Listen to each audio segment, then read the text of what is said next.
Yo, come in. The doors of the church are open. I'm excited today. I'll tell you why. I'm excited today because I have arguably the world's greatest. Those who are acquainted with him call him the GOAT. And he's coming through today. It's going to be a lot of fun. So, Brett Yonker is my best friend in the world. We talk twice a year. But our running joke is that we're each other's best friends.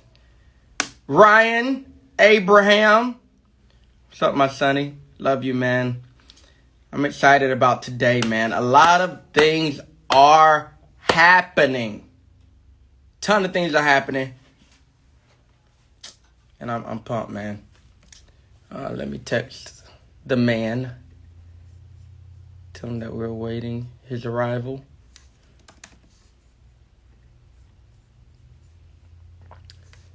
So, y'all tell me, do me a favor, tell me where y'all from.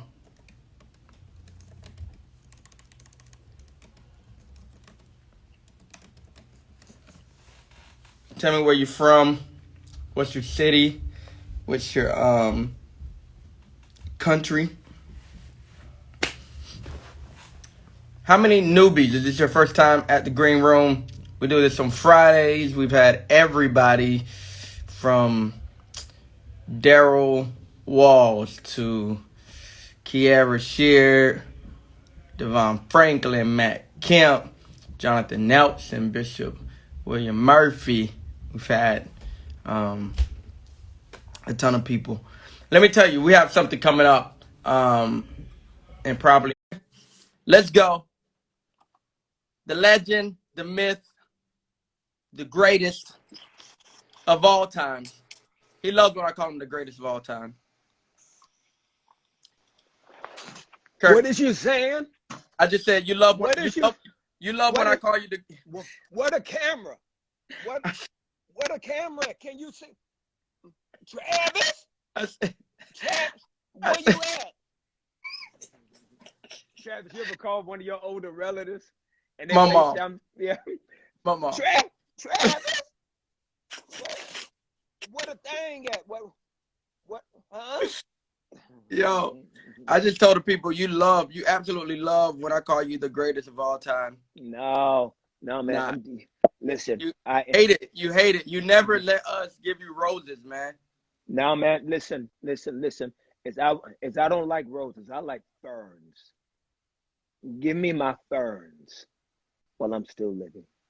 Okay. Anybody from the hood, their grandmama had a fern. See, you're not from the hood. I ain't from the hood. Yeah. See, a rose has a limited dispositional experience that therefore configurates the procrastinations of the matriculicide, carbon dioxide, muffleization of the speedometer wheel. I read that Yes. somewhere.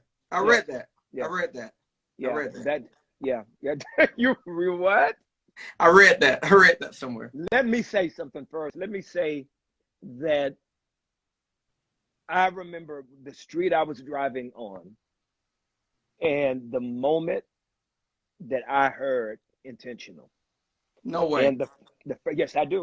I remember the street. I was going over a street that had a bridge, and it was like a bridge to it, and the song came on the radio, and everything about the song, everything about it sonically, everything about the DNA of the song, everything about the texture and timbre of your voice, everything about the song structure, everything I heard, I was like, this is a problem.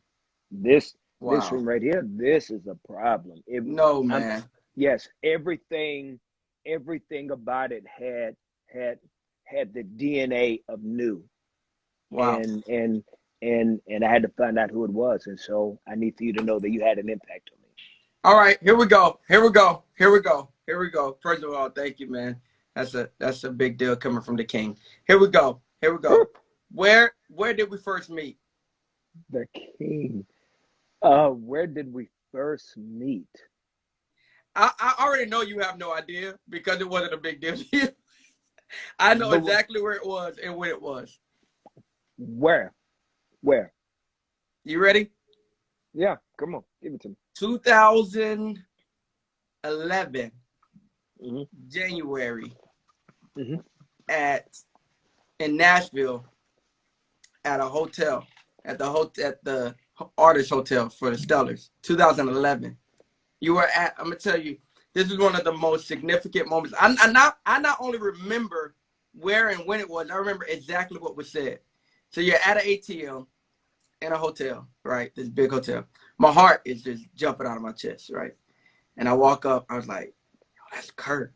I had one of my homies with me. I was like, "Yo, that's Kirk. I'm gonna say something." So I walk up. Who does this? Who taps somebody on their shoulder while they're at the ATM? First of all, how ignorant is that?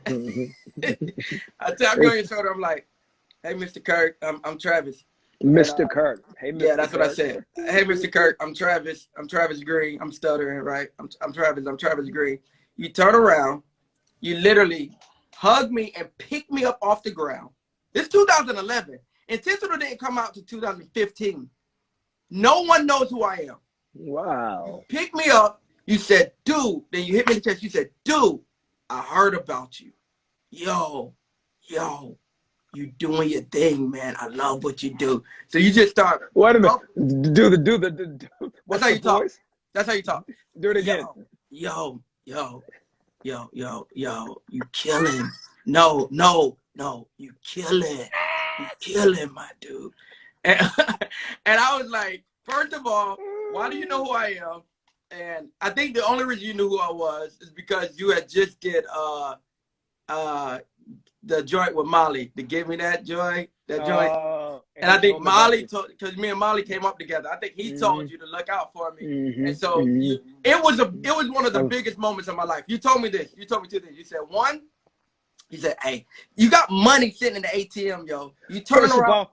First of all, whatever I said to you, please do it in my voice. I need for you to do it in my voice. Go. I would, but you got some favorite words that I'm not going to use on Instagram. But yes, I do have some favorite words. Yes. But you said, yo. You know how you like to mess with your lips. You're like, yo. Two things.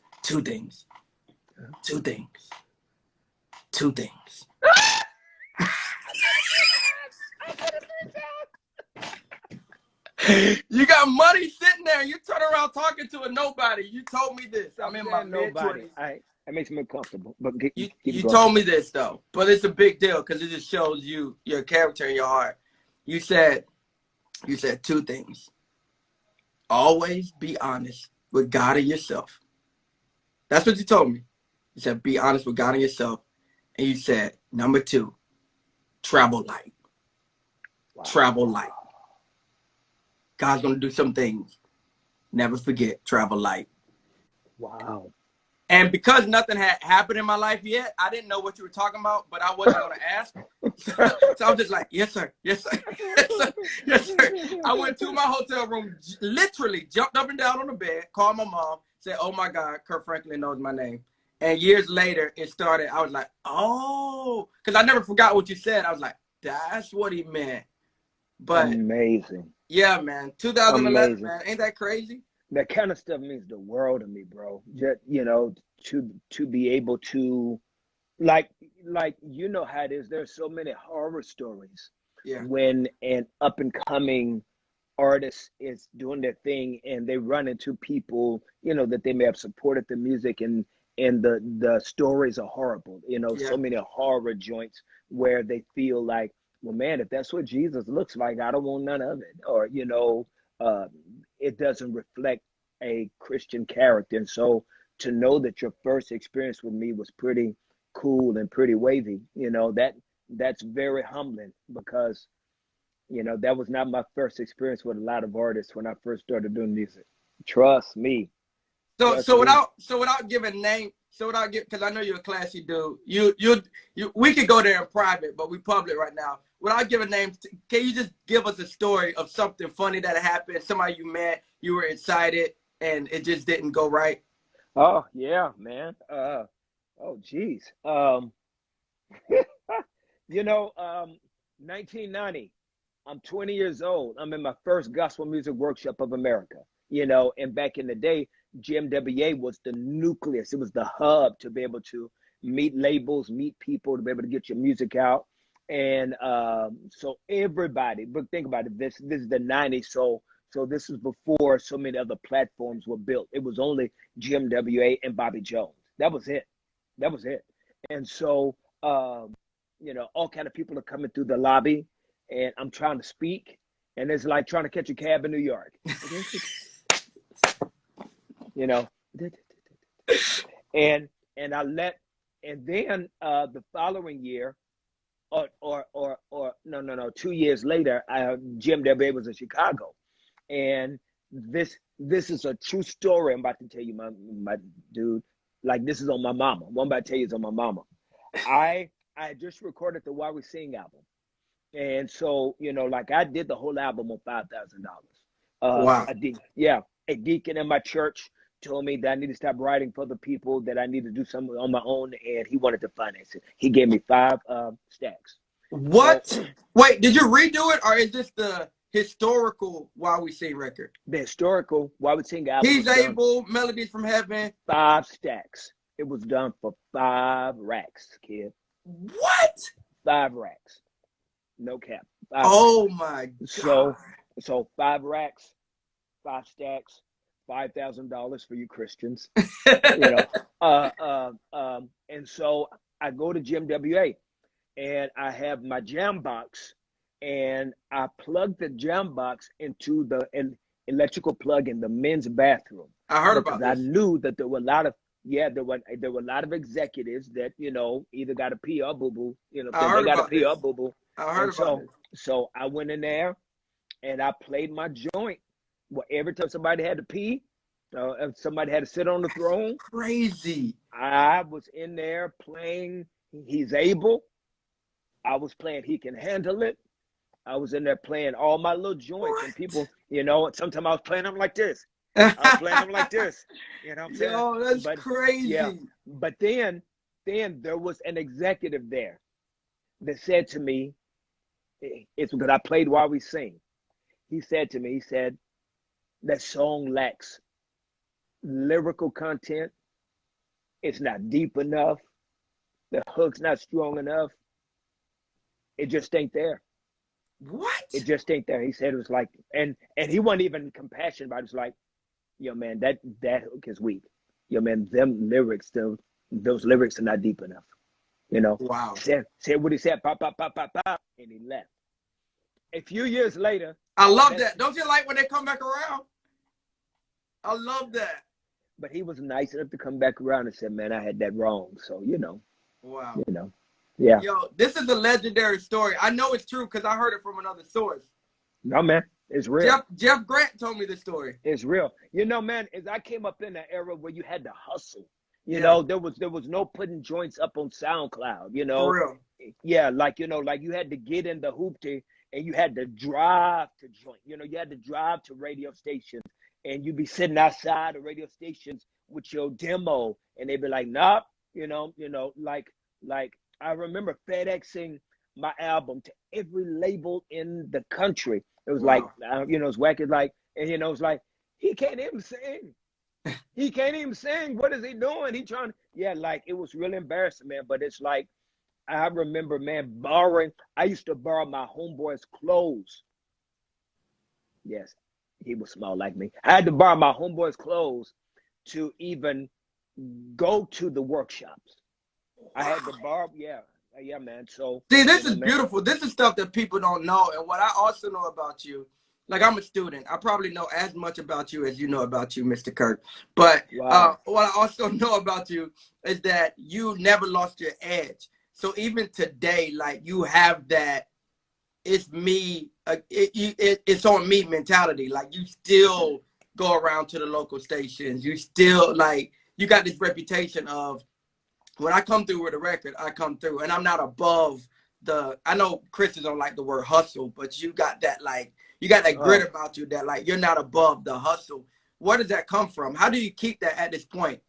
Because some would say by now, I'm going to be honest, if I was you by now, you know, I just would be like, listen, man, play the record. You already know. I would probably be a little prideful because I only got about 5 big songs. You got like 50. Once I get 50, I'm changing. I'm telling you, I'm warning you right now. When I get as many hits as you, well, what keeps you low, man, and what keeps that grit?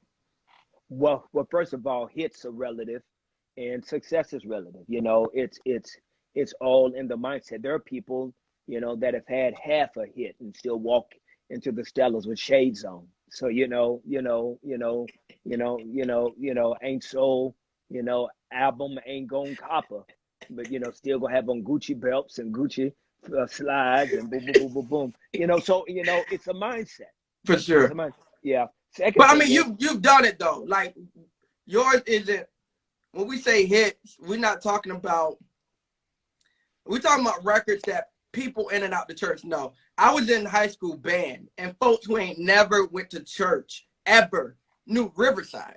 Like, I'm talking about, you know what I mean? Like, we ain't even talking about, okay, you know Stump. All right, I give you that. Nah, they knew Riverside, man. Like, they knew records. We sung Lean on Me in high school at our Black History program. Like, these are anthems. They're bigger. A hit is really not even a big enough word for it. These are anthems for our generation. Well, like, let me answer your question. I don't want to hear all that stuff. It's true. How do you do that and still maintain? Travis, Octavius, Greene. You close. Let me finish. You close. That's really close. Is it really? It's really close. What is it? Montorious. Ghetto. I got the most ghettoest middle name.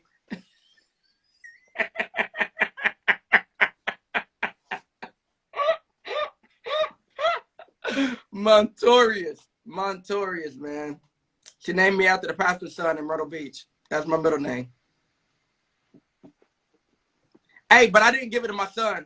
I named my son Travis Joshua Greene. Let me try to go back to your question, because we could spend so much time on Montorious.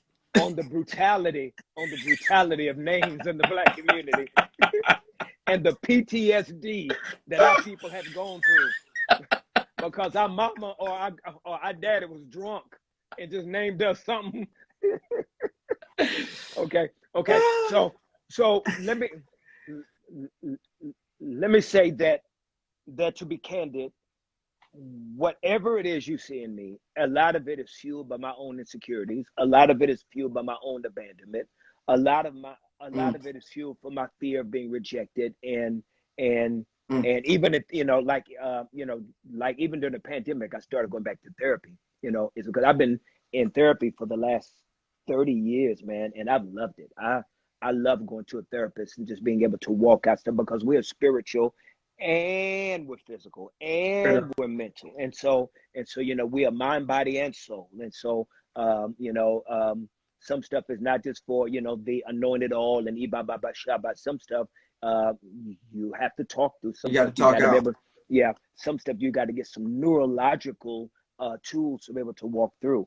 And so, the abandonment and the rejection issues, a lot of times, how Romans 8:28 is like really, really, really that joint, all things do work together. And so God does take the ignorant and the ugly and the messy and the trauma, and he really does know how to make a cake. It is amazing how he does it. So that urgency comes from some trauma. And then the urgency always also is because I understand that hungry people eat first. Whoa.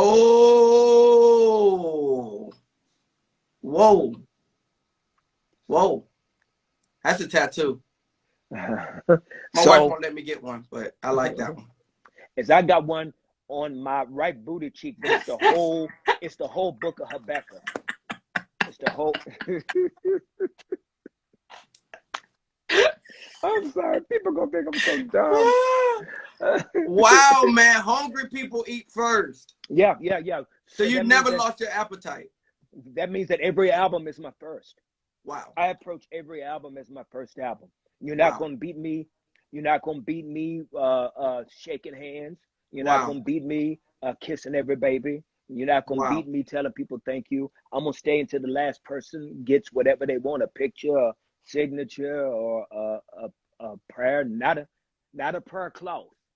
Not a prayer cloth. But it's because I understand that I'm nothing without these people. Is that the most dumbest thing to me is arrogant artists. For It's sure. because everything that we do is built on the backs of people. It's for the people.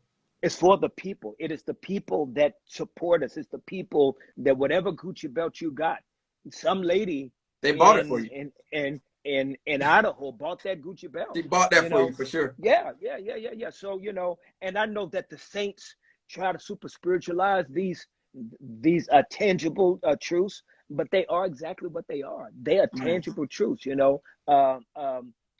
So much to the point that Jesus told the disciples to go ye. Now, mind you, God in the flesh understood that he had to partner with humanity. Wow. So there was a partnership with divinity and humanity to be able to go ye. That was the case. God could have just said it himself, boom, and there would have been no need for the early church. There wouldn't have been no need for establishing all through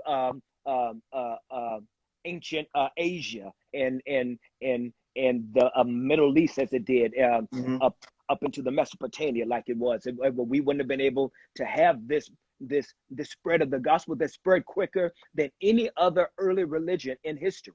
Wow.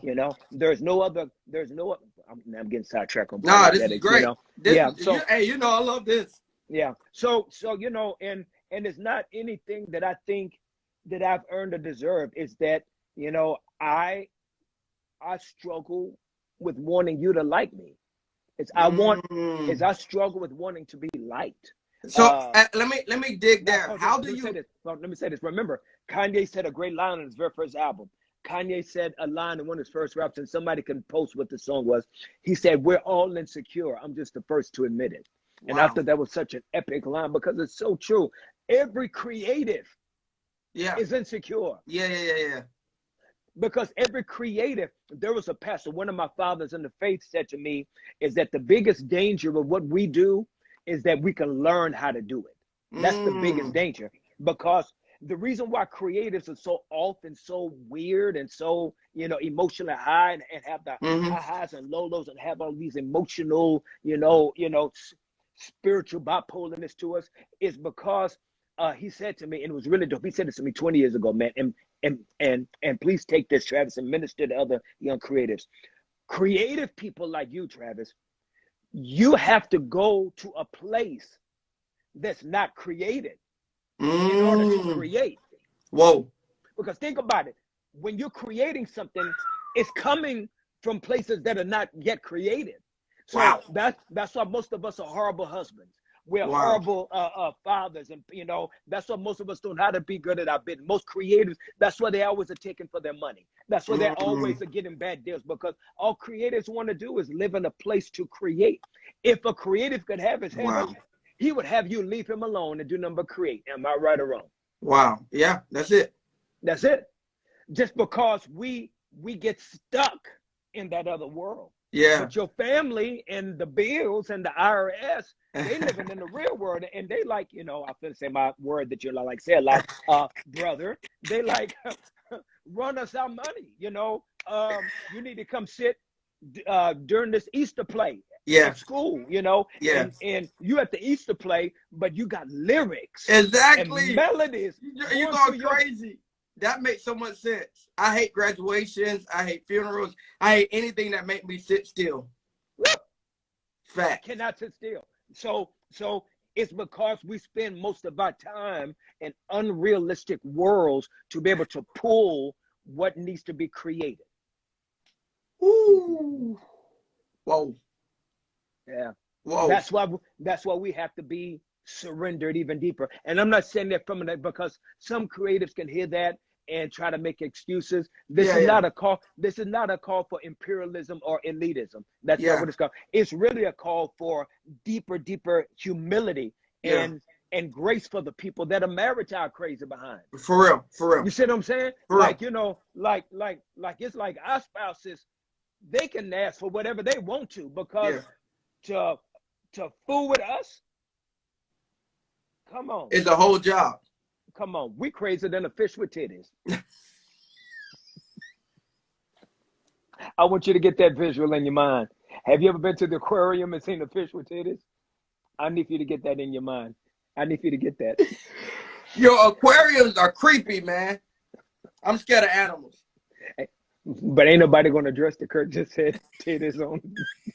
We just gonna keep the tape rolling. Hey, I got a question. Oh my God. I got a question. What's wrong with me?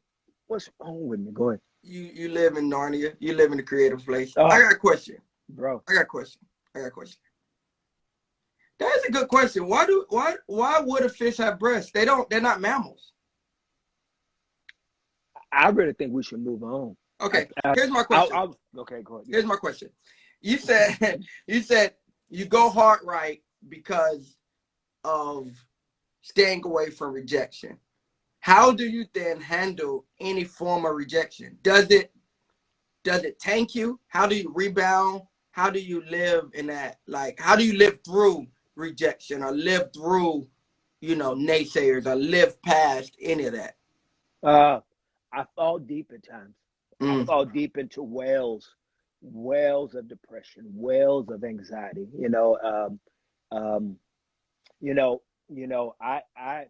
I have tried to be very honest and very candid about, the emotional ups and downs that I deal with, so that other creatives can find a place. But rejection is very difficult for me, because, creatives and creativity is the ultimate vulnerability. It's the ultimate vulnerability. For sure. You are standing in front of people butt naked. Yep. And asking them, what do you think? Every time you do a song, every time you preach a sermon, you're standing up there butt naked and saying, what do you think? And you can super spiritualize it all you want to. You can say, you know what? I don't care what nobody thinks. This is for Jesus. Man, let somebody not like your song. Let somebody not really connect to what you do. But, that's why there is a level of surrender that has to be taught, that has not always been taught well in the institution of the church, that creatives got to be held accountable. That you just can't let us go past just because we good and the people can shout and run around. And so we've got to be able to teach people early on that what they do is not who they are. Whoa. Yeah, we don't do that enough. Well, another reason I think we feel it is the same thing. That's why I love that word you use, vulnerability. Is because I think in order to minister or even to express art, in a effective way, you got to open up, right? Yeah. But access, if a door is open, not only does it allow your gift to flow out, but if a door is open, it also gives space for things to come in. And so I think we feel the darts. We feel like we are emotional because we live open in order to get things out, right? And man, I love the y'all make sure y'all know that Travis froze. I didn't freeze. I have no idea who's talking. He Teddy Riley, not me. I have no idea who's calling me. But I love that. I love how you put that into language. All right, let's go. But can I say one more thing? Oh, please. Just because that's so super dope. Thank you even for this opportunity to communicate. But Travis, just look at the pattern. Like, oh, you guys just look at the pattern. Look at all the rock and pop and R&B stars that have overdosed. Look at look at our three, look at our three icons, and I'm using icons lightly for the super saved. Look at Prince, look at Michael, look at Whitney, look at how they died. They were global phenomenons, and they still had to take medicine to go to sleep. They still had to take something to make it stop. And the problem is with creatives, this don't ever stop. And so that's why, or you look at the level of drug abuse, or the level of drinking, or the level of sexual immorality that happens into a lot of creatives. Is because creatives are trying to find something to calm the storm. Folk don't understand the storm that is always raging inside of creative people. You know, like look at some of our greatest creative heroes. Man, they've been married 2, 3, 4, 5 times. They can't keep a marriage. Wow. You know, like, look at all the behind the music stories. Look at all the, I mean, have you ever noticed the continuity of everyone's stories? Everyone's story. David was a horrible daddy. David was a horrible husband. David was insecure. David was, you know, he was bipolar. You know, he was arrogant at some times. He was insecure at other times, you know, fearful. And so when you look at these blueprints and the DNA of all of this, it is very important for people to understand. This is what I say to creative people. And I hope somebody listening that can really inspire this. If you go snorkeling, all you need is what? You just need just a little snorkel and the goggles. Why? Because you're not going deep, correct? You're just on top of the water. If you want to go scuba diving, you can't take the snorkel and the goggles. You got to take a tank of oxygen, meaning you got to take something from your world down to their world. Because you're going to, if you want to go deeper in the water, you have to sometimes take 2 tanks. Because you need a little bit more from your world to be able to take into that world the deeper you go. If you keep going deeper, guess what you got to have? Because the deeper you go is what? Pressure. So you got to get into a submarine. Because a submarine is built for the pressure. I'm saying that as creatives, the deeper we go into these creative spaces of trying to minister and trying to be, you know, and the nominee is, and the charts and the sales and the people liking this song and not liking that song, you cannot survive if your Christianity is at the snorkel level. Woo! Whoa. The deeper you go, the more pressure, and you got to be equipped for that pressure. Because there are fish down there with breasts. Man, this is blessing me. I didn't say breast. I said the other word. So if you're going to say it, say it. Don't be sanctifying my joke. Don't sanctify my joke. Yo, that's crazy. I love that, man. Everybody's going crazy. That is such a profound revelation. That is massive. All right, I want to jump into your story a little bit. When was the moment? All right, and you don't have to be, this for the people. This for the people, Mr. Kirk. You don't have to be, you know, super, no, man, I'm not, I'm a nobody trying to tell you. Is that how it sound? Is that how it sound? Is that how it sound? I'm a nobody. Listen, this is what I want to know. This is what I want to know. At what point were you like, oh man, we got something? See, and you gonna hate my answer. That had to be a moment. There had to be a moment. There had to be a recording. All you do is make fun of me. All you do is make fun of me. All you do is poke fun.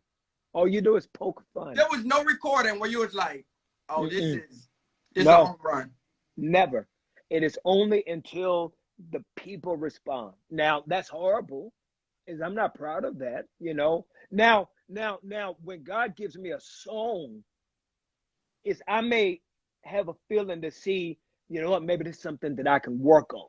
But before you hear it, it's going to have a billion private ears to let me know what they think. Yeah. You know, it's going to be Tammy, it's going to be the kids, it's going to be Ron, it's going to be the bus driver, it's going to be the man out there cutting the yard, in the front yard, he's going to come in. You know, it's like, I'm going to have a billion people, and I'm going to go a billion times, what you think, how you feel. It's never, yo, man, I got this, my dude, I got this. It's like even with Take Me to the King. When Take Me to the King, God gave me Take Me to the King. David had called me because I asked David and Tam, let me be the last that you guys work with. And a lot of it's because of performance anxiety. Is I don't like to feel the pressure of waiting around. You know, it's like I'm not. It's I don't do well up under that. But if you give me, but for some weird reason, if I'm put in a time constraint and I got to do some quick, then I'm able to focus on it, and Yeah. I don't have the room for the anxiety, if that makes sense. Yep, I got You you. know, yeah. So I was like, man, let me know, you know, let me be the last guy, please. And so he called me. It was a Monday night, and it was late. I had some friends over. They left. I got upstairs with the Lord about 1:30, and I was like, Lord, if it be your will, would you loan me something? Loan me something for Tam. You know, and I go through my whole spiritual process that I do, and I kind of start pulling up some old ideas. And there was a movie. What was the movie back then? Lord of the Rings. Yeah. Yeah, and one of the sequels was called The Return of the King. And Mm. I just remember that title going, that's a bomb title, The Return of the King. And so I just remember that title. And so God just gave me the song. Like God gave me the song at 1:30. I was done with the song about 3:34. Called Tam and David over to the house. But I didn't call them over to the house because I thought I had something. I just come to the house to see what they thought of it. I wanted to know what they thought of it. And they were like, oh no, that feels good. Feels good. Yeah. This feels good. I like this. And so that was it. Then nobody know. I didn't know. Tam didn't know. David. Nobody knew that God was gonna that that he was gonna blow that song the way he did. Nobody knows. And I think it is the most arrogant thing when people think they know. It's like, bro, you don't know. Yeah. And I know that mainstream people have a different philosophy and different ideology. It's because a lot of times it may not be God blowing on it. Mm. It may be another wind. Whoa. You remember when Satan took Jesus up to the mountain and said, do you see all of this? I will give you all of this. He was showing him all the nations, all the Wow. different nations. He said that I will give you all of that if you worship me. Wow. Next question. Whoa. All right. The question is about your musicality. Are you a music head? Do you like study music?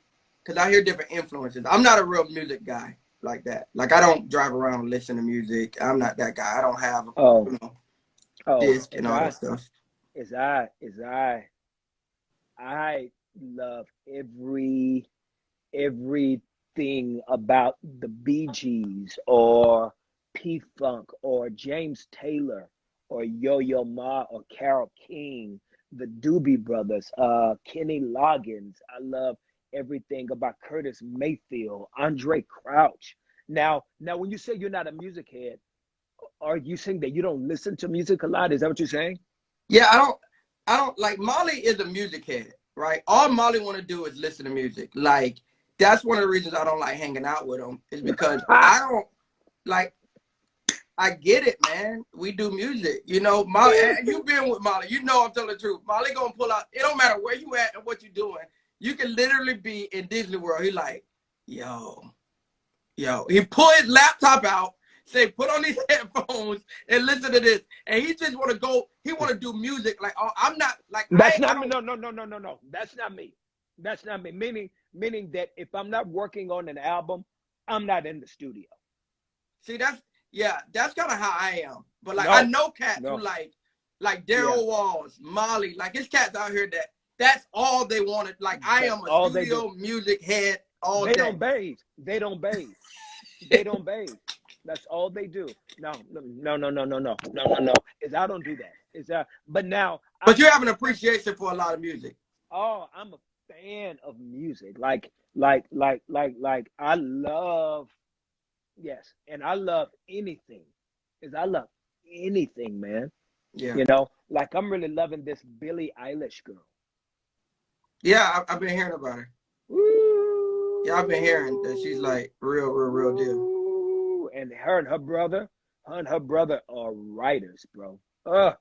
And she did her whole album in her bedroom. That's what I'm That's told. yeah. I actually, someone just put me on her, and I listened to a record. She's a real writer. Uh, uh, so next Yeah. question. This is fun. No. I'm enjoying the question. All right, so man, I need you to do something for me.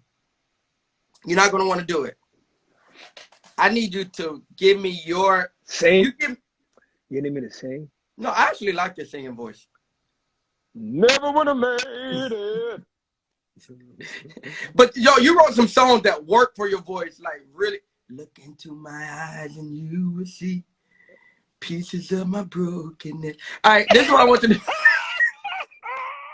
What is this? What is this voice, bro? What is this?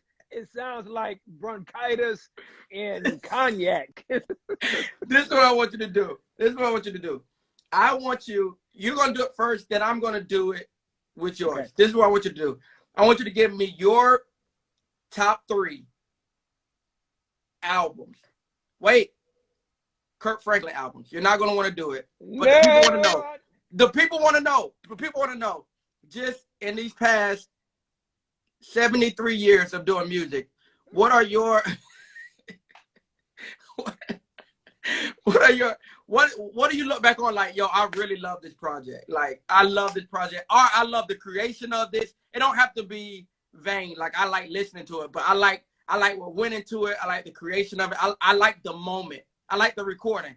What's your favorite 3?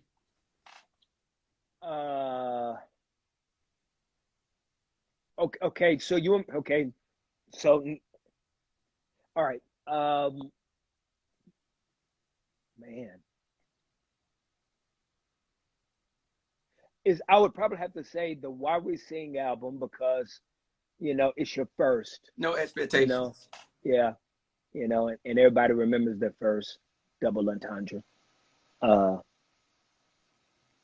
And then I'd probably say Rebirth because Rebirth was a major trajectory change in my life. It changed the trajectory of my whole life, really, because I was coming out of the family, God's property moment and did not think that people wanted to hear music from me anymore. Wow. I literally didn't think people wanted to hear music from me. And then the record. And then after that, it gets great.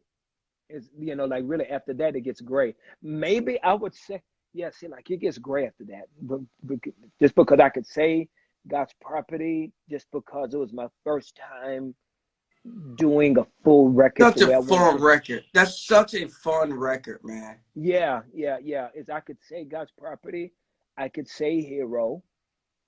I could say Hello Fear. I could say the Long Live Love record was really fun, as I could, so, as I leave it, just after that, Hello. Oh, the girl. How y'all doing? I wish I would have known. I would have brought my girl. Y'all flexing. You look awesome. We'll do it again. You said I look awesome? You look awesome. Wait a minute. He does. I can compliment my brother. Wait a minute. I'm going to do more push-ups. I love you. So is it God's property? Is it Hero? What's your number 3? It gets gray after that. I know, but we need one. The people need one. The Kingdom Come soundtrack.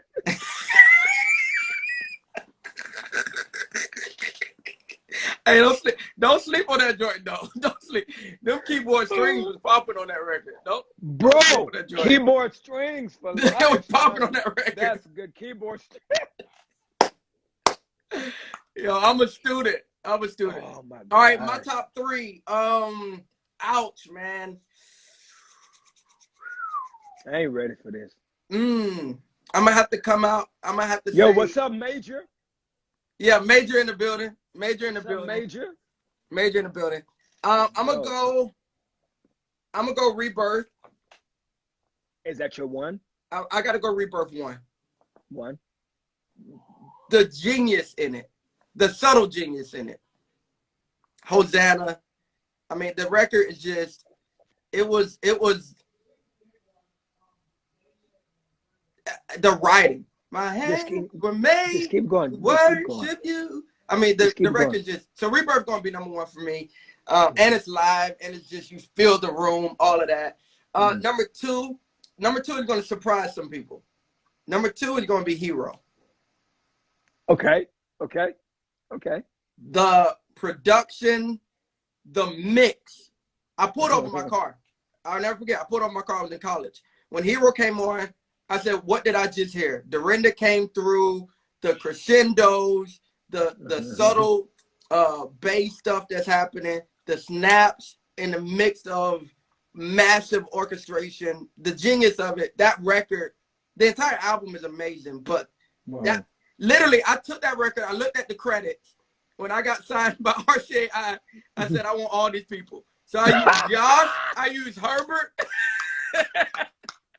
I used the photographer, I used everybody on the credits. That's a great compliment, man. That is huge. I used everybody on the credits. So Hero number 2. Number 3 is tough. It's a toss-up between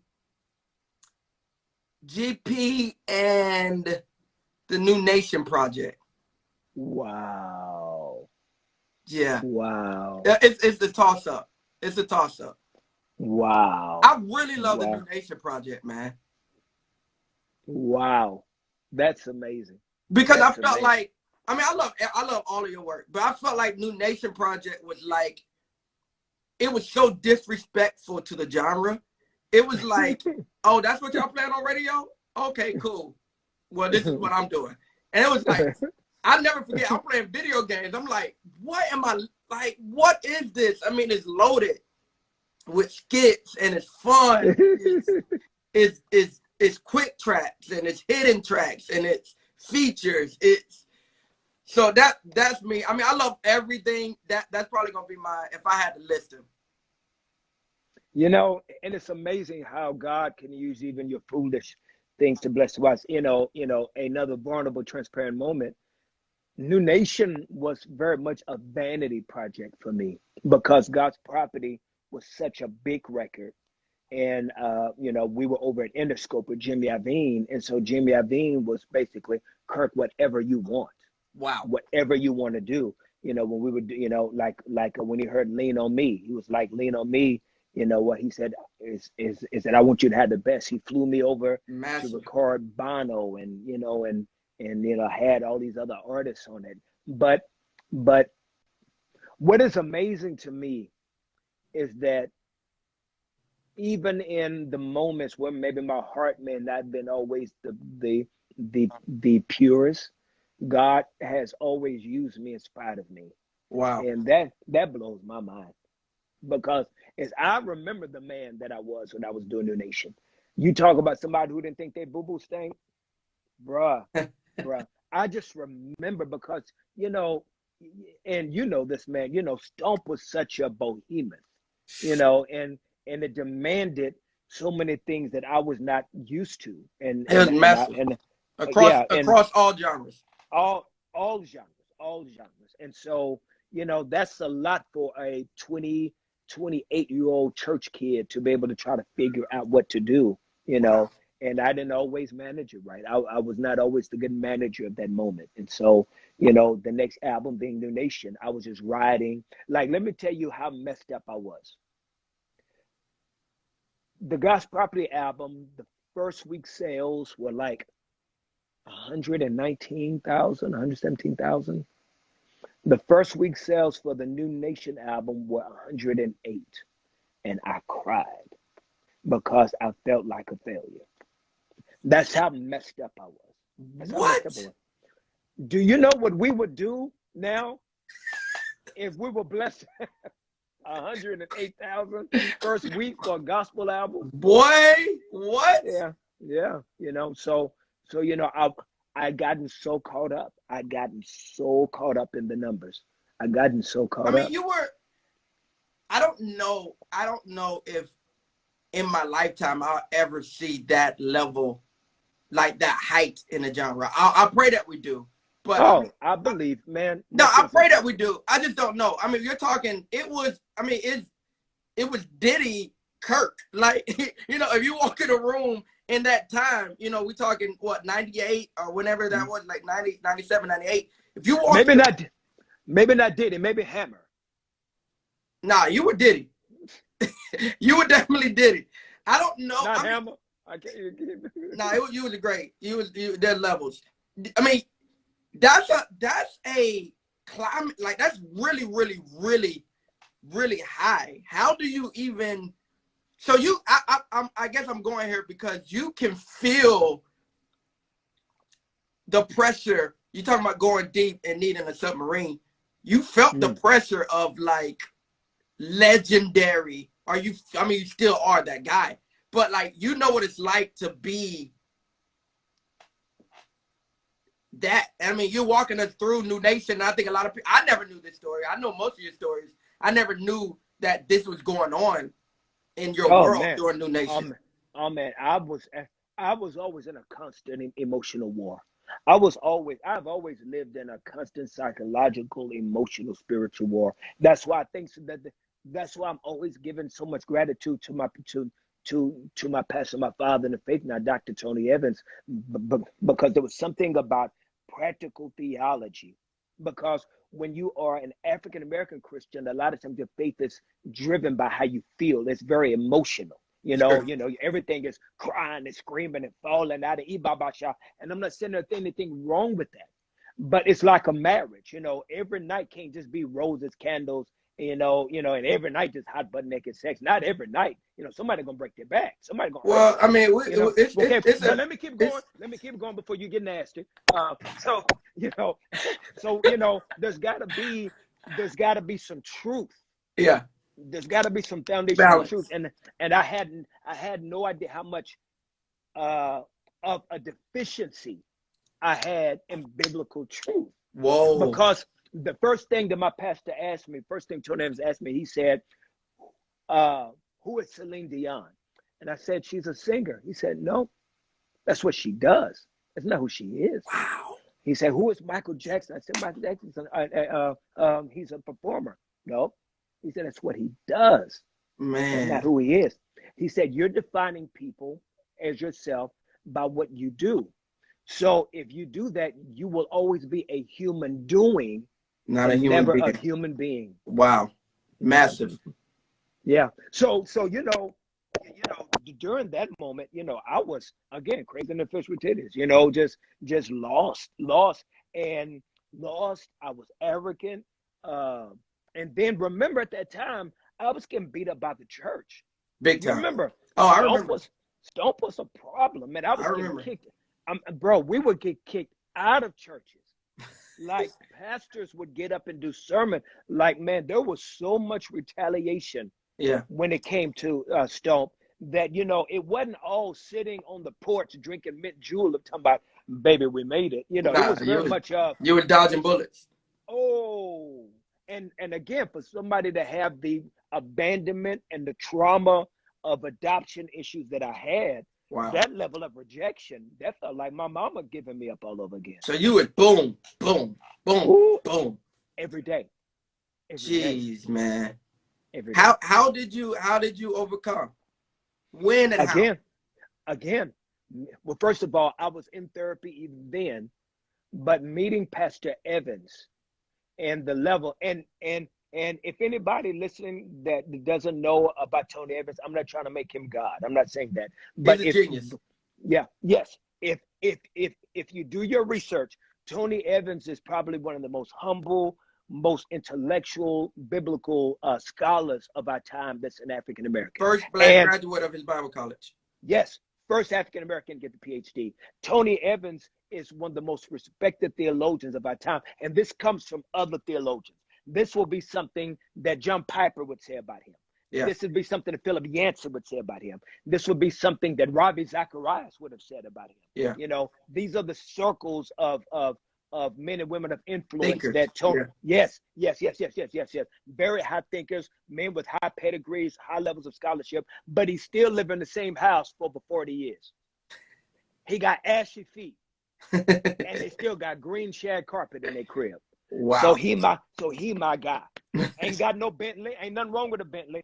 Ain't got armor bearers. I ain't saying anything wrong. He's a regular dude, 71 years old. 71 years old. You can walk to his church from the house. Wow. So getting up under that type of discipleship, like I remember when I was struggling with pornography when I first met, and when I met him, like I said, I started going to church when I was 28, and I started to tell him about my struggle with even with pornography.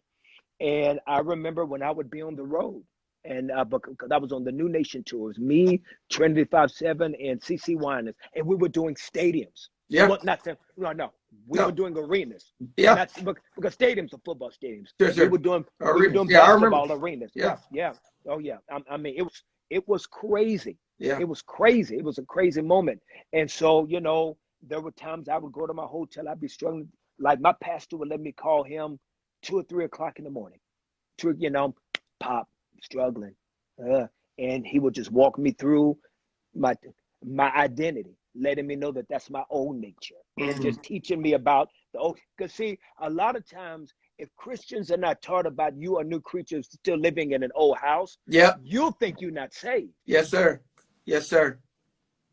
You know what I'm saying? You'll hear, and so what Pastor Evans taught me is that salvation solidifies us for eternity, but it's sanctification. Yeah. That when the process of with renewing our minds while here on earth, and that process will happen until the day we die. For sure. And if you don't know that difference, you'll think something's wrong with you. You're like, well, and that's why people keep running out to the altar every time they mess up. That's why people keep trying to come and try to be rebaptized and try to be saved again, because they don't understand. No, that ain't got nothing to do with your salvation. That has to do like look at a church like Corinth. Corinth was the hoest. Oh, they was nasty. They were the foulest church. But look at Paul's letter. In this introduction to them, he calls them saints. Wow, that's right. Whoa, am I right? Whoa. Think about it. Now, mind you, Paul chastises them in the letter. Yeah, he goes in, but he addressed them by their real identity. Whoa, man. Whoa, that's big time. That's good, isn't it? So whoa, that's what started to transform my life, is getting on a good teaching and good accountability. Now I've started to become a student, you know, of apologetics. I've started to be able to grab a lot of the academic scholarship to my Christianity, and now, you know, it allows me to be able to now put truth to my faith. Yeah, and I'm so grateful. Yo, man, we riding on an hour. KJ Scriven. I was just about to say, yo, man, KJ Scriven is dope. KJ, I want you to know that I love your new song, bro. He's a genius, KJ, man. I love that new song. He's a genius, man. Yo, man, I love KJ's new song. KJ's a real writer. Like, he's a real writer. He a problem. He's one of the best. Salute to you, King. One of the best. I taught him everything, man. I took him in when he was 13. No, KJ's the greatest. Let me ask you a question. Yes, sir. Let me ask you a question. No cap. You could have had a lot of people on here, and to get the call to be on here is, I want to ask you a question. If you could separate whatever you would call musical or career accomplishments, what was it about me, just as Kirk, that you would engage me and invite me to be a guest on your big platform? You know, I'm glad you weren't there, because I wanted to say this before we bounce anyway. Like, you're just a good friend. Like, bump everything else. Like, you're a good, like, you respond, you FaceTime. Like, I love when you call me. Like, and it could be about nothing. You know what I'm saying? Mm-hmm. Highs. I mean, you called me and told me one of my friends had died. I had no idea. You know, you were the first voice I heard from. Like, you're just a real friend. You're a real guy. And I think the beauty in that, and the reason I love moments like this, is because oftentimes people can put someone on a pedestal. And so you think that Michael Jordan not a real guy. He's just a symbol, you know, or Joe Osteen, that guy's not real. He's just a robot. Mm-hmm. Or Kirk Franklin is just, you know, I mean, the name itself is a brand. So it's like, oh, that's just Nike. That's just whatever. And it's like, I love the fact God has blessed me to be able to actually, like, know you. And you're talking about somebody for the past 20 plus years has been a hero, you know? who I've literally studied. I learned how to play keyboard off of a boombox with the What You're Looking For album, with John Key's Show Up album. Like, this is, I don't have mainstream influence. So anybody who asked me in any interviews, my mom was holding this. You know my mom. So it wasn't no, we couldn't listen to nothing. Kirk Franklin, BBCC, John Key. That's all I know. And so I was a carnal Christian. And so being able to, like, I think there's nothing more disappointing than meeting Iron Man, and it's like, dude, you a jerk off with this uniform not on you. And I think, like, like, you, even when you Tony Starks, even when you off stage, like, you solid. Like, you funny, you fun. Man, I've called you I have family members who struggle with some of the things you struggle with, be it pornography or whatever. And I'm like, well, I know someone, and I can FaceTime you, I can call you and be like, yo, can you preach this person out of this pit? And without hesitation, it don't matter what time it is. Like, that to me is, like, that's who you are. You know what I mean? Wow. Apart from, like, we never talk about your songs. This is the first time we ever talked about, you know, this stuff. So it's fun. Apart from Iron Man, like, you just dope. And I want people to know that about you. Like, you're a real dude. Nigga. I'm a real nigga. He been trying not to say it. I said it. There it is. You're a real dude. Yo, I love you, man. I know you got stuff you too, all day long. I'll hit you up soon. I'm glad to be here, man. Thank you. This was a great opportunity, man. I'm so proud of you. And Kirk Franklin, Travis Greene collab coming soon. Let's get it, man. Sweet Daddy Records. Come on, let's get it. We're coming to a radio. I'm not even trying anymore, though. I ain't even trying no more. I'm just trying to. Give me your best Kirk one more time. Give me your best Kirk one more time. Yo, my nigga. No.